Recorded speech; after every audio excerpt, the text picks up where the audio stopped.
नमस्कार. श्री शिव महापुराण रुद्र संहिता पार्वती खंड अध्याय क्रमांक 28.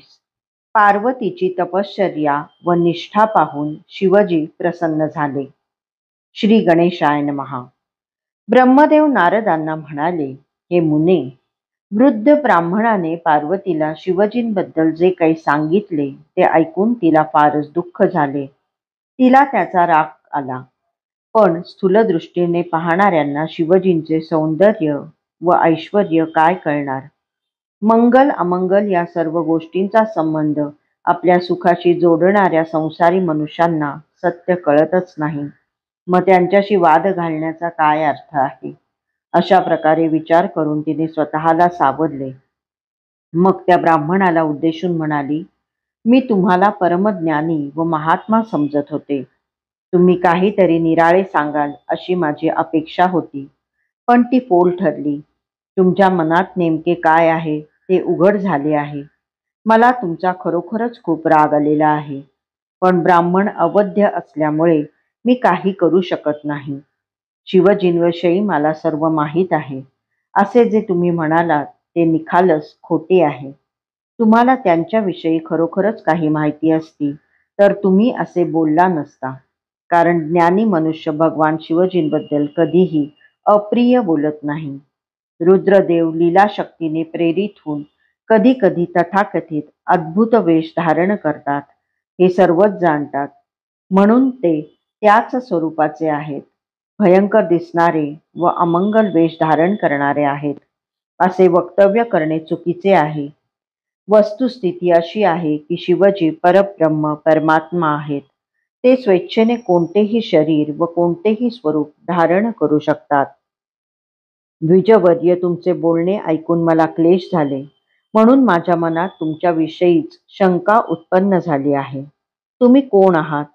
अनुचित व असंगत बोलून नेमके काय सिद्ध करू इच्छिता? मला शिवजींचे स्वरूप पूर्णपणे माहीत आहे, म्हणून मीच तुम्हाला शिवतत्व समजावून सांगते. ऐका. वस्तुतः शिवजी निर्गुण आहेत. सर्व गुण हेच त्यांचे स्वरूप आहे. मग काही कारणास्तव ते सगुण झाले तर त्यांचे कुळ, गोत्र, वर्ण, जात या वर्गवारीचा प्रश्नच उद्भवत नाही. जे सर्व विद्यांचे अधिष्ठान आहेत त्यांना विद्येची काय आवश्यकता आहे. ज्यांनी उच्छ्वास स्वरूपाने विष्णूंना वेद दिले त्यांच्यासारख्या समर्थ प्रभू कोण आहे. जे सर्वांचे आदी कारण आहेत त्यांचे आयुष्यमान कोणी ठरवायचे. ज्यांच्यापासून प्रकृती उत्पन्न झाली ती त्यांचे कारण कशी होऊ शकेल. भक्तवत्सल शिवजी आपल्या भक्तांच्या अधीन राहतात. जो मनुष्य शक्तीचे स्वामी असलेल्या शिवजींचे प्रेमपूर्वक भजन करतो त्याला ते प्रभू शक्ती, उत्साह शक्ती आणि मंत्रशक्ती या 3 अक्षय शक्ती प्रदान करतात. त्यांचे भजन केल्यामुळे जीव निर्भय होऊन मृत्यूलाही जिंकू शकतो. म्हणून रुद्रदेव तिन्ही लोकात मृत्युंजय या नावाने विख्यात आहेत. त्यांच्या कृपेनेच विष्णूंना विष्णुत्व, ब्रह्माजींना ब्रह्मदेवत्व आणि देवांना देवत्व प्राप्त झाले आहे. भगवान शिवजींचा पक्ष घेऊन फार काय बोलावे. ते स्वयंसिद्ध महाप्रभू आहेत. त्यांच्या स्वरूपाचा, सामर्थ्याचा, अस्तित्वाचा आणि लीलेचा कोणताही थांग लागत नाही. म्हणून सर्व देव त्यांच्या दर्शनाला नेहमीच उत्सुक असतात. त्या कल्याणरूपी शिवजींच्या सेवा आराधनेने सिद्ध होऊ शकत नाही असा कोणता मनोरथ आहे. त्या महादेवांकडे कशाची कमतरता आहे की त्यांनी मला प्राप्त करण्याची इच्छा धरावी. त्यांच्या सेवेने महान लक्ष्मी प्राप्त होते आणि त्यांची सेवा न केल्याने 7 जन्म दारिद्र्य येते. ज्यांना संतुष्ट करण्यासाठी अष्टसिद्धी निरंतर तत्पर असतात त्या शिवजींना या जगात काय दुर्लभ आहे. त्यांचे स्वरूप मंगलमय दिसले नाही तरी त्यांच्या नुसत्या स्मरणानेच मंगल होते. त्यांच्या पूजेने सर्व कामना सिद्ध होतात. शंकर निर्विकार आहेत, मग त्यांच्यामध्ये विकार कसा उत्पन्न होणार. जो शिवनामाचा उच्चार करतो त्याच्या दर्शनाने इतरे जन पवित्र होतात. त्यांच्या भक्तांचे एवढे महात्म्य, मग त्यांचे स्वतःचे महात्म्य किती थोर असेल. तुम्ही म्हणता चिताभस्म अपवित्र असते. मग शिवजींच्या अंगावरून खाली पडलेले तेच चिताभस्म देवता आपल्या भाळी का धारण करतात? जे महादेव सगुण रूपाने सृष्टीची उत्पत्ती, स्थिती व लय ही कार्य करतात, ज्यांच्या निर्गुण स्वरूपाला शिव असे म्हटले जाते, त्यांना आपल्या बुद्धीने पूर्णतः कोणी कसे जाणावे? परमात्मा शिव ब्रह्मरूप आणि निर्गुण आहेत.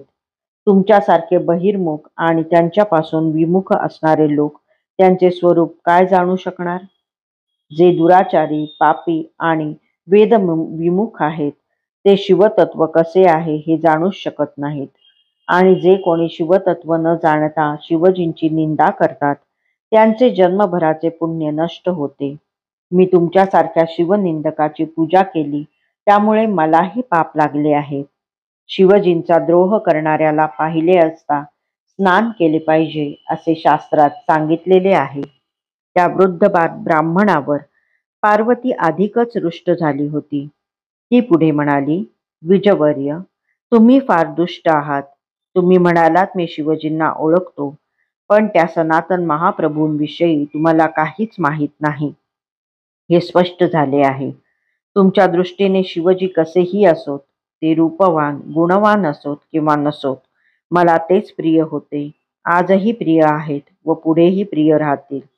त्यांच्या विरुद्ध कोणीही कितीही बोलले तरी माझ्या मनात त्यांच्याविषयी जे प्रेम आहे, भक्ती आणि सद्भाव आहे, तो तिळमात्रही कमी होणार नाही. परमज्ञानी, सत्पुरुषांना प्रिय असलेले आणि सदैव निर्विकार राहणारे शिवजी हेच माझे आराध्य दैवत आहेत. ब्रह्मा, विष्णू आदी कोणतेही देव ज्यांची बरोबरी करू शकत नाहीत, कालही त्यांच्या अधीन आहे, जे भक्तवत्सल आणि दिनांवर अनुग्रह करणारे आहेत, म्हणून प्रसिद्ध आहेत, ते परमेश्वर शिवजी माझे मनोरथ पूर्ण केल्याशिवाय राहणार नाहीत, अशी माझी दृढ निष्ठा आहे. म्हणूनच मी या वनात येऊन त्यांच्या प्राप्तीसाठी तपश्चर्या करीत आहे.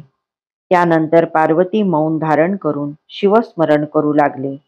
यावर तो ब्राह्मणही काहीतरी बोलण्याच्या तयारीत होता, पण त्याच्या मुखातून आणखी शिवनिंदा ऐकू येऊ नये म्हणून गिरिजा आपल्या सखीला म्हणाली, विजया, या अधम ब्राह्मण काहीतरी बोलू इच्छित आहे.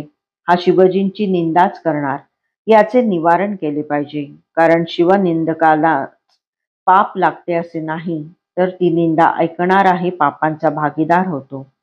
शिवनिंदा करणारा वंध्यच नाही, पण हा ब्राह्मण असल्यामुळे आपणच याचा त्याग केला पाहिजे. चल, आपण दुसरीकडे जाऊ, म्हणजे या मूर्खाबरोबर बोलण्याची वेळ येणार नाही. पार्वतीने त्या ब्राह्मणाची उपेक्षा केली आणि तेथून जाण्यासाठी पाऊल उचलले. तो शिवजींनी आपले मूळ स्वरूप धारण करून तिचा हात धरला. त्यांना पाहताच ती लाजली व खाली पाहू लागली. शिवजी म्हणाले, पार्वती, मला सोडून तू कुठे चाललीस? आता मी तुला सोडणार नाही. मी तुझ्यावर प्रसन्न आहे. तू हवा तो वर माग, मी देईन.